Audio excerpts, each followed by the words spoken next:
ఈ దేశంలో ప్రపంచంలోనే అత్యంత కుబేరులు ఉన్నారని అలాగే అత్యంత పేదరికం ఉందని బీఆర్ఎస్ వర్కింగ్ ప్రెసిడెంట్ కేటీఆర్ అన్నారు. ప్రపంచమే కుగ్రామం అనే పేరుతో అమెరికా, ఐరోపాలో తెచ్చిన చట్టాలను ఇక్కడ తెస్తే కుదరదని విమర్శించారు. హైదరాబాద్ తెలంగాణ భవన్లో నిర్వహించిన కార్మిక సంఘాల రౌండ్ టేబుల్ మీటింగ్ లో కేటీఆర్ పాల్గొన్నారు. ఈ సందర్భంగా ఆయన మాట్లాడుతూ పార్లమెంట్ అసెంబ్లీ సమావేశాల కన్నా ఈ రౌండ్ టేబుల్ మీటింగ్ లో అర్థవంతమైన చర్చ జరిగిందని తెలిపారు.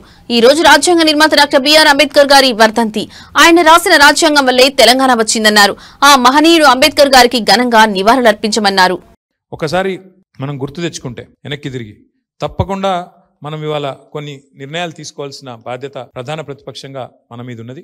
అందులో నేను ప్రతిపాదించేది ముందుగా గౌరవ పెద్దలు రాంబాబు గారికి, వినోద్ గారికి, ముఖ్యంగా అదేవిధంగా సహచర పెద్దలందరికీ కూడా ముందుగా ఈ 4 లేబర్ కోడ్స్ మీద ముందు మనకి ఇప్పుడు ఇంతకుముందు ఒక మిత్రులు అన్నారు, ఎవరో గుర్తు రావట్లేదు, కానీ మన వాళ్ళకి అవగాహన లేదు, నిజానికి చాలా మందికి తెలియదు వీటి వల్ల జరిగే దుష్పరిణామాలు అని చెప్పాను. ముందు చేయాల్సిన పని ఏంటంటే బోధించు, సమీకరించు, పోరాడు అనే సూత్రంలో భాగంగా అన్ని మా వినయ్ భాస్కర్ గారు అనుకుంటా చెప్పింది అవగాహన లేదు అని. ఖచ్చితంగా వరంగల్ నుంచే ప్రారంభిద్దాం వినయ్ భాస్కర్ గారు.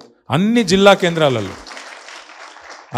కేంద్రాలలో మన పార్టీ కార్యాలయాల్లోనే మరి అవగాహన సదస్సులు ఈ కోడ్స్ గురించి వెంటనే ఏర్పాటు చేద్దాం.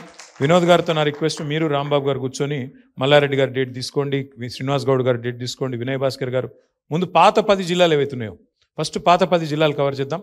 అదే ఇంకా కొత్త జిల్లాలకు కూడా పోదాము. ముందైతే వరంగల్, మహబూబ్నగర్, నల్లగొండ, కరీంనగర్, రంగారెడ్డి, ఏ జిల్లాలు అయితే పాత డిస్టిక్ హెడ్ క్వార్టర్లు ఉన్నాయో అక్కడ ఒక షెడ్యూల్ రూపొందించి మనం డిమాండ్ ఒకటే, మనది ఆ మీటింగ్ యొక్క డిమాండ్ ఒకటే. సరే, కేంద్ర ప్రభుత్వం అంటే మందబలంతో పాస్ చేసింది, రాష్ట్ర ప్రభుత్వం అమలు చేయాల్సిన అవసరం లేదు, అమలు చేయవద్దు అని డిమాండ్ చేస్తూ కాంగ్రెస్ ప్రభుత్వాన్ని నిలదీస్తూ మనం ఈ కార్యక్రమాన్ని రూపొందిద్దాం. ఇక్కడ కాంగ్రెస్ ఎందుకు నిలదీయాలి అని మీరు అడగచ్చు. సింపుల్ సూత్రం, కాంగ్రెస్ ఈ బిల్లులను వ్యతిరేకించింది ఏది పార్లమెంట్లో, మరి అక్కడ వ్యతిరేకిస్తావెట్లా, ఇక్కడ పాస్ చేస్తావెట్లా? సింపుల్. సోనియా గాంధీ స్వయంగా బిల్లును వ్యతిరేకిస్తూ మాట్లాడింది. మరి సోనియా గాంధీ గారు మాట్లాడితే ఇక్కడ రేవంత్ రెడ్డి గారు ఎట్లా ఆమోదిస్తారు, ఎట్లా అమలు చేస్తారు? ఇది చిన్న లాజిక్ పట్టుకోవాలి. ప్రతి జిల్లా కేంద్రంలో ఇదే నినాదంగా తీసుకుందాం.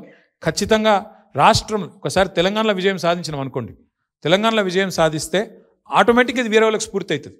బెంగాల్లో స్ఫూర్తి అవుతుంది, తమిళనాడులో స్ఫూర్తి అవుతుంది, ఇంకా వేరే రాష్ట్రాల్లో స్ఫూర్తిగా నిలుస్తుంది. ఎందుకంటే ఇది కంకరెంట్ లిస్ట్లో ఉంది. లేబర్ అనేది కంకరెంట్ అంటే రాష్ట్రము కేంద్రానికి కొన్ని సంయుక్త లిస్టులు ఉంటాయి, కొన్నేమో ఎక్స్క్లూజివ్ కేంద్రం లిస్ట్ ఉంటుంది, కొంతేమో రాష్ట్రం లిస్ట్ ఉంటుంది. కార్మిక విభాగం అనేది, కార్మిక రక్షణ అనేది కంకరెంట్ లిస్ట్లో ఉంది. కాబట్టి మన నినాదం, కేంద్రం తెలుసో తెలియకనో ఆమోదించినా మీరు అమలు చేయొద్దు అని రాష్ట్ర ప్రభుత్వాన్ని డిమాండ్ చేస్తూ అన్ని జిల్లాలలో అవగాహన సదస్సులు నిర్వహిద్దాం.